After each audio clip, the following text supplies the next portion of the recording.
तो जो जो पुलिस अफसर झूठे केस बना रहे हैं उनका पीछा करने की जरूरत है। जो मैं ये मानता हूं कि जुडिशरी भी आजकल कम्युनलाइज हो गई है, सरकार के दबाव में भी काम कर रही है, लेकिन फिर भी, और उसमें से कई जजेस जो हैं बहुत सेक्युलर हैं, ऑनेस्ट हैं और कई सारे स्ट्रांग भी हैं। दोषी ठहराया जाएगा। जैसे अभी संभल में पुलिस अफसर के खिलाफ एक जज ने एफआईआर दर्ज करने का आदेश दिया। उस जज का शायद अभी ट्रांसफर कर दिया है, लेकिन अगर उस पर जनता की आवाज जोर से उठती रहे तब फिर जुडिशरी भी उससे इन्फ्लुएंस होती है, सरकार भी इवेंचुअली इन्फ्लुएंस होती है। ये बीजेपी, आरएसएस और विश्व हिंदू परिषद, बजरंग दल, इस तरह के जो संस्थाएं हैं वो करवा रही हैं। और जो स्टेट के नहीं भी हैं, जिनको इंडिपेंडेंट माना जाता था, जैसे जुडिशरी, इलेक्शन कमीशन और मीडिया, इनको भी इस काम में किसी ना किसी तरह से लगा लिया है। आरएसएस, वीएचपी, बजरंग दल, इन लोगों का तो काम है कि मुसलमानों को दबाओ,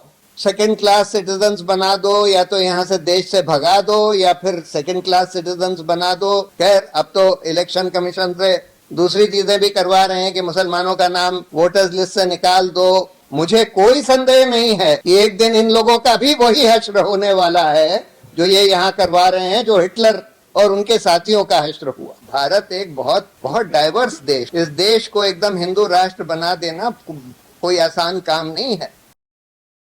पहले तो मैं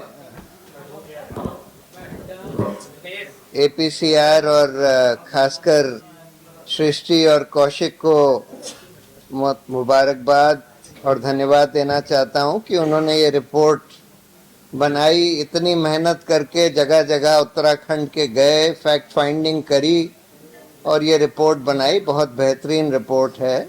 बहुत ज़रूरी है कि हिंदुस्तान में जो हो रहा है, क्योंकि ये सिर्फ उत्तराखंड में नहीं हो रहा, ये पूरे हिंदुस्तान में हो रहा है, जगह जगह हो रहा है और इसको डॉक्यूमेंट करने की ज़रूरत है। तो इस तरह की रिपोर्ट्स आनी चाहिए।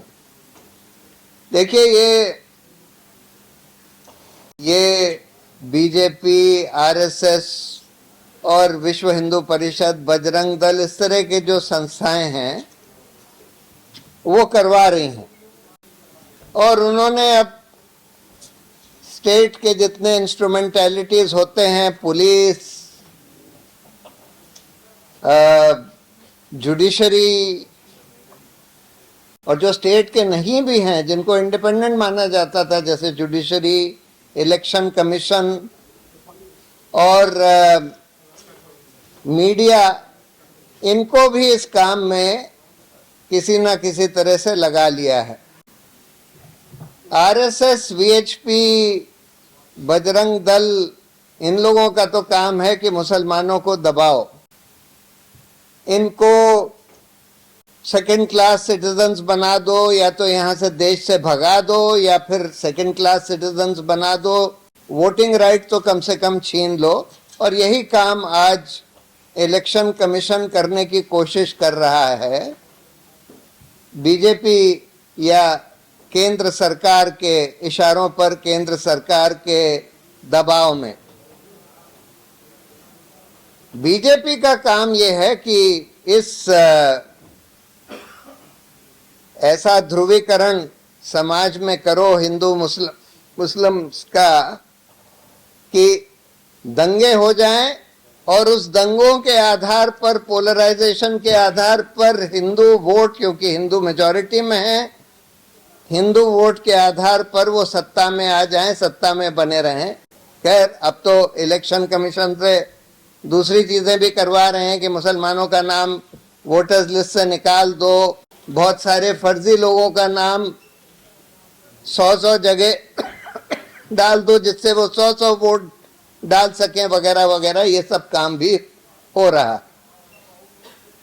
ये सब जो आज हिंदुस्तान में हो रहा है, जैसे नजीब जंग साहब ने बताया, जर्मनी में हुआ था, हिटलर ने किया था यहूदियों के खिलाफ, लेकिन आखिर में उसका क्या हश्र हुआ ये सब हम जानते हैं। एक बहुत बड़ा विश्व युद्ध हुआ, करोड़ों लोग मारे गए, और उसके बाद हिटलर का क्या हश्र हुआ और उन लोगों का क्या हश्र हुआ, ये सब आप लोग जानते हैं। मुझे कोई संदेह नहीं है कि एक दिन इन लोगों का भी वही हश्र होने वाला है जो ये यहां करवा रहे हैं, जो हिटलर और उनके साथियों का हश्र हुआ। लेकिन इन लोगों की ऐसी शॉर्ट टर्म थिंकिंग है, ये लोग सोचते हैं कि बस आज इलेक्शन जीत जाएं, कल इलेक्शन जीत जाएं, सत्ता में बने रहें, मुसलमानों को दबा दें।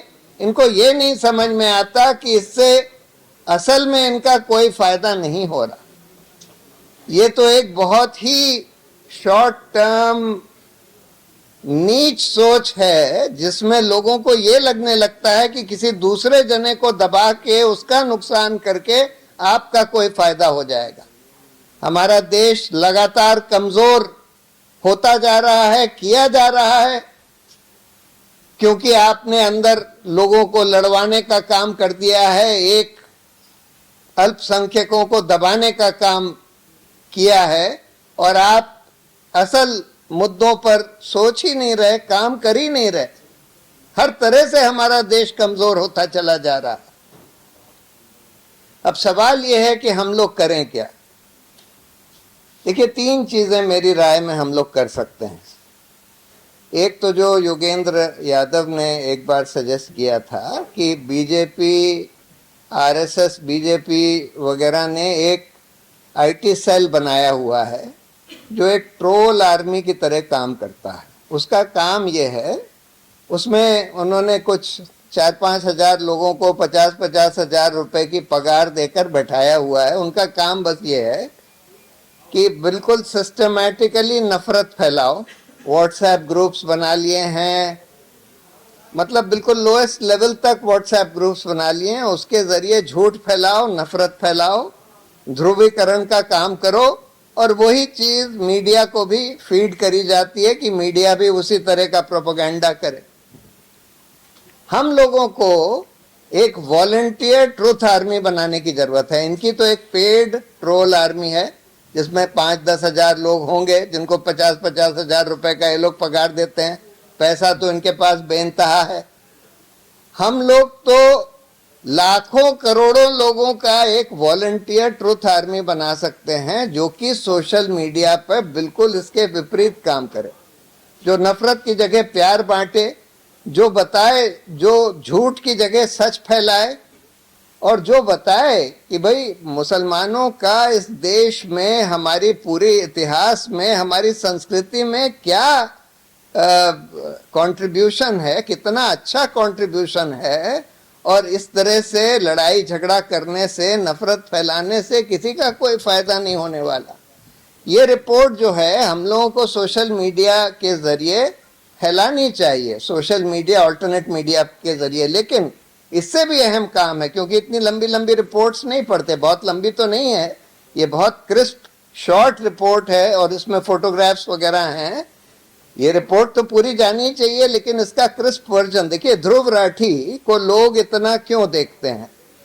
क्योंकि उसने एक बहुत परफेक्शन से काम किया है कि एक मुद्दे को पकड़ के 15-20 मिनट में वो पूरा एक्सप्लेन कर देता है, सारे विजुअल्स वगैरह के साथ सब कुछ एक्सप्लेन कर देता है।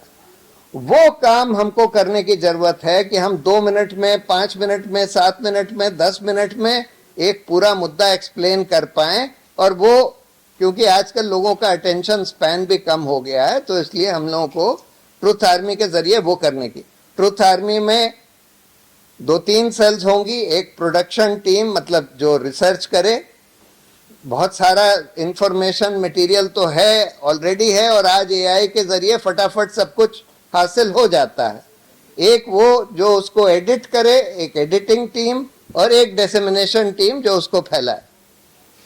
उसके अलावा हम लोगों को एक cadre of young activist lawyers, उनको खड़ा करने की जरूरत है। हो रहे हैं, मैं देख रहा हूं कि आज हिंदुस्तान में हम लोग वहां संभावना में कानून में ये कह दें कि भाई हिंदुओं के खिलाफ नफरत फैलाना तो अपराध है, मुसलमानों के खिलाफ नफरत फैलाना अपराध नहीं है, ये नहीं कर पाएंगे। नफरत फैलाना अपराध है, बहुत संगीन अपराध है। उसी तरह से झूठा केस किसी के ऊपर बनाना, ये भी अपराध है। तो जो जो पुलिस अफसर झूठे केस बना रहे हैं, उनका पीछा करने की जरूरत है। जो याकूब सिद्दीकी साहब कह रहे थे, इनके जिन पुलिस अफसरों ने जो एक केस बनाया, झूठा केस बनाया, उनका पीछा करने की जरूरत है, उनको छोड़ना नहीं है। जब दो चार, देखिए मैं ये मानता हूं कि जुडिशरी भी आजकल कम्युनलाइज हो गई है, सरकार के दबाव में भी काम कर रही है, लेकिन फिर भी जनता के दबाव में भी काम करती है। और उसमें से कई जजेस जो हैं बहुत सेक्युलर हैं, ऑनेस्ट हैं, और कई सारे स्ट्रांग भी हैं। तो इसलिए अगर हम लोग लगे रहें, परसिस्टेंटली लगे रहें इस काम में, तो जरूर कुछ ना कुछ लोगों को दोषी ठहराया जाएगा। जैसे अभी संभल में पुलिस अफसर के खिलाफ एक जज ने एफआईआर दर्ज करने का आदेश दिया। उस जज का शायद अभी ट्रांसफर कर दिया है, लेकिन अगर उस पर जनता की आवाज जोर से उठती रहे, तब फिर जुडिशरी भी उससे इन्फ्लुएंस होती है, सरकार भी इवेंचुअली इन्फ्लुएंस होती है। तो हम लोगों को इसके खिलाफ आवाज तो उठानी ही है। इस तरह का कैडर यंग एक्टिविस्ट लॉयर्स का बनाने की जरूरत है। और तीसरी बात, हम लोगों को हर कम से कम डिस्ट्रिक्ट में एक कम्युनल पीस कमेटी बनाने की जरूरत है, जिसमें हर मजहब के, देखिए हर मजहब के बहुत अच्छे रिस्पेक्टेबल लोग हर डिस्ट्रिक्ट में रहते हैं। उनकी एक पीस कमेटी हो, जो कि जिनका काम यही हो कि जहां दंगा वंगा हो, जहां पर इस तरह की नफरत फैलाई जाए, वहां पर वो लोग तुरंत जाकर जांच पड़ताल करके रिपोर्ट जारी करें और लोगों को आगाह करें कि भाई यहाँ पर ये सब किया जा रहा है, ये सब हो रहा है। उसका भी इन्फ्लुएंस होगा। तो अगर हम लोग, और अपनी बात तो हम लोग बुलंदगी से कहते ही रहें, जहां जहां जो सही काम हो रहा है उसको हम प्रेज करें। जुडिशरी में भी हम देखते हैं कि जब कुछ सही काम करते हैं तो मैं उनकी तारीफ करता हूं, जब गलत काम करते हैं तो मैं आलोचना करता हूं। उसका असर होता है इन लोगों के ऊपर, मैंने देखा हुआ है। तो इसलिए ये सब काम हम लोगों को करने की जरूरत है। अभी भी हमको हिम्मत हारने की जरूरत नहीं है। जैसे आपको बताया गया, भारत एक बहुत डाइवर्स देश है। इस देश को एकदम हिंदू राष्ट्र बना देना कोई आसान काम नहीं है। ये लोग कोशिश जरूर कर रहे हैं, लेकिन अभी उनकी कोशिश जो है कुछ हद तक ही सफल हुई है। इसको हम लोग बिल्कुल डिफीट कर सकते हैं अगर हम लोग मिलकर इस पर कोशिश करें। Thank you.